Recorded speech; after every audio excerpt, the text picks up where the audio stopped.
Ganyo. Kenya mafada. Ganyo. Azo ma ganyo nchinamu. Azu gbogbo nya ganyo. Ganyo. Baba ni le kwe gana gbogbo me ya. La shewa amna. Baba le kwe gana gbogbo ma ganyo. La shewa mo na la. Ganyo. Mba kana bisu be yenya. Kenya mafada no fia ko. Ganyo. Ya ke alaka. Oh. Azu mo ya te mama na ganyo. Kenya mafada. Ganyo. La shewa mo.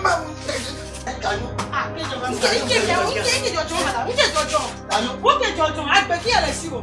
Nke wo. Ganyo. Nke wo. Agbe gbele me nke fude no. O wa gbo fude e me no to de. Me no to wa gbo fude yo de. Bo mo nke fude no. Ganyo. Nke wo hala. Oh. Maybe ya mama malo. Ni pagada. Awa. Oh, ganyo. Ni pagada. Oh, ganyo. La kojo. E yo ogro na agbe me ya. O ganyo nke jo. Nke jojo ma. Fia kumala. Hanya ba damo. Ofo so ki chute. Ba la ura fo na. Ganyo. Oh. Nkamo o ko la ura fo na. Ganyo wala kalu. Da ba je mu. Munya ko kama senji. Da ba je mu la. Na ki.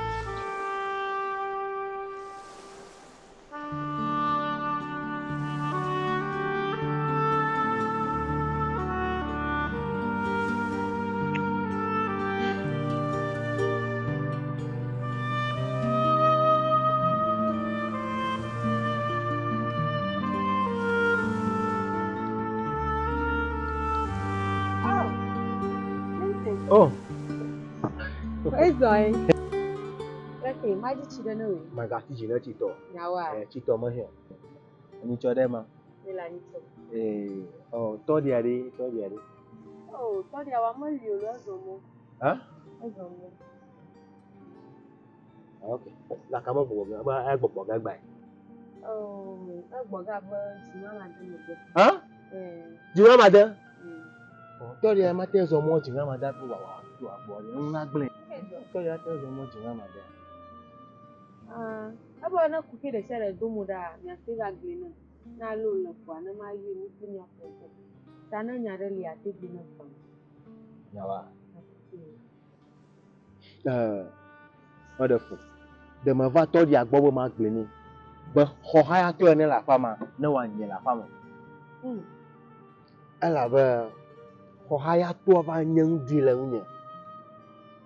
Ha da bien so ni ke me gbogbo ni be me chicho na mo. Me de se na ho ha ya to ya chi gede. Be me ga de re so nyang la so. Me ga te ha kre so nyang so. Me ga no afi de kan to awali akwi na so ni. Ga ka ji la ji ko la. Ife me ba ko pa ba. Ajiji me ya ho so la shi. Ho ha ya to ajiji me ya ho so le nya tinti shi. Ike awele ntila mo wu. Ife ya ko gere ko. Ike anya tinti la nya ba mo de mo to na chuka do. Mata me ba to di agbo. Mo ba pe ku mo ne ma gbe ne bo na nya ho ha to ma la fa mo. Ala ba to di agbo. Eji ona je masia. Eji ona je ma. Motori awo yoga gbe na lu na kwa. Ni nya gbe. Kana lu lo kuma na na sia. Jiwa ma de aro. Chukara ma lu. Ma bia mo. Tinti. Baba de. Sonware ati ba jiji afia. Ati jiji no wa.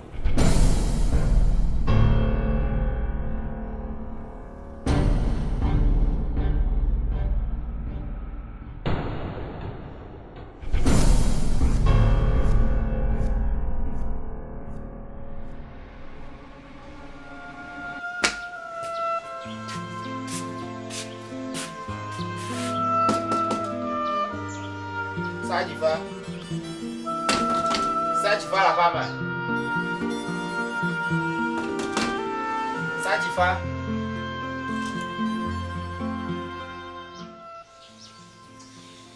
Kika nyom ya guys.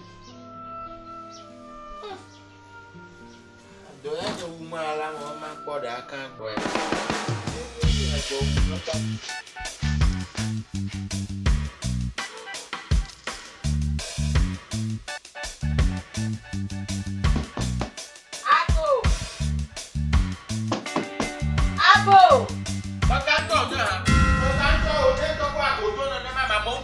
quoi hein c'est ça il va la quoi il y a boisson ma mon boss mon ko la nya ba do ma la femme e ko mari il va la quoi pour trop le tutu mo la femme ba je na dogo na joyi ama o ma lio o dogo la femme no bo ama glo no ba wo ama ka la ba ji no ba fa to aso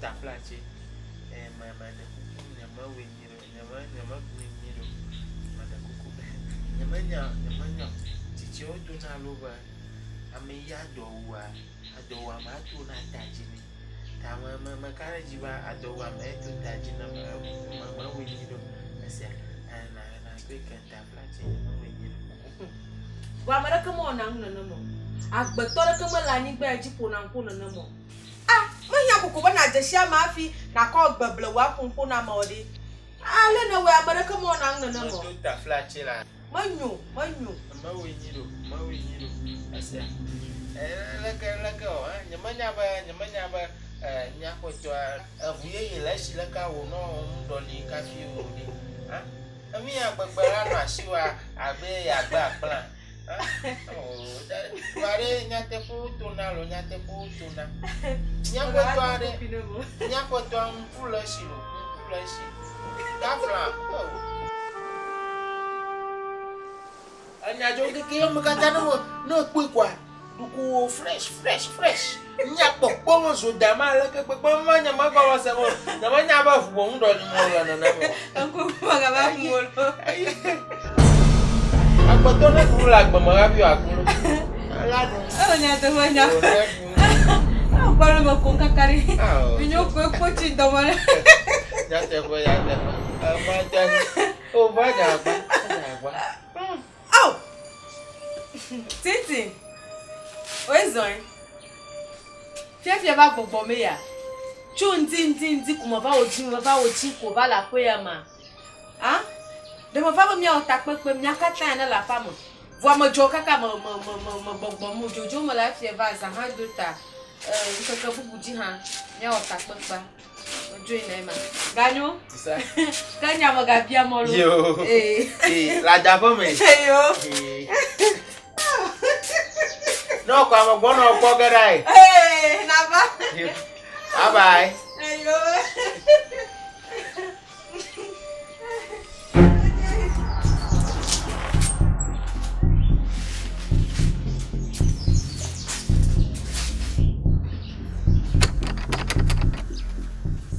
David voilà.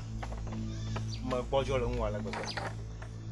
Me bojo le nwa la gbegbe nye me nya le ma wo. Eya ko ngbegbe la fun me va gbo body na jara gba na mi ava gbon ma gbo le nya nya. Ho ya to la fun na ma. Ne va na ni ko mi va clean nya chan. Abade yo ko blo ma chan na. Me bojo le nwa to. Tintin. Anya opopo na na ma. To nya ma. Oh.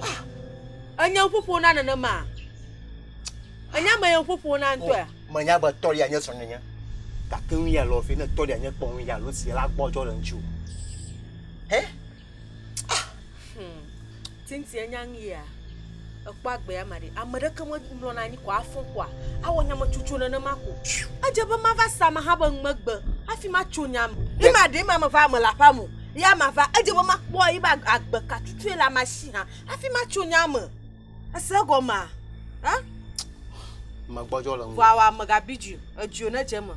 Ko tori anya ba number na ni nto ma wi. Oh, mo gbodo fun mo de. Ma ba ko iba number na ni nto ma wi. Tintin. Ajuo na jema jia na la miahia manyolo. Apu mangna na onye na mia.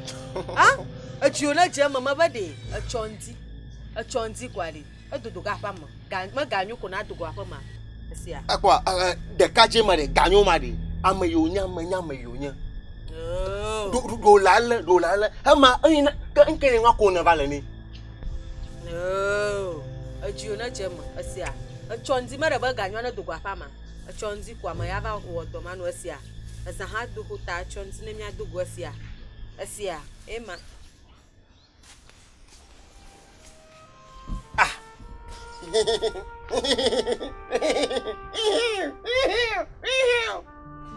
Vanya mala po na ma, iba na niba. Ganyo.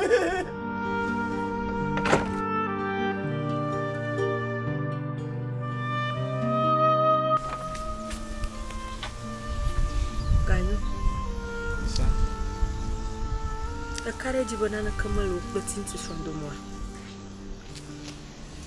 Nana camelo ne ba fli domo.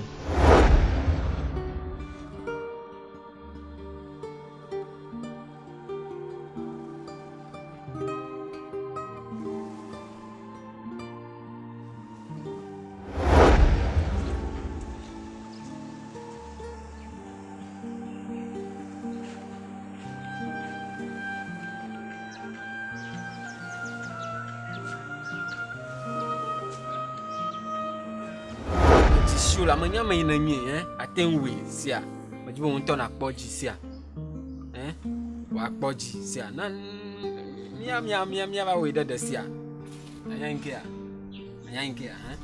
ware mi ga go Abanka oh babe Abanka aji ma craze be enu aji ma gble do ma na ka bi mi ga go do ga le yin dia ayi da taji e Abanka hala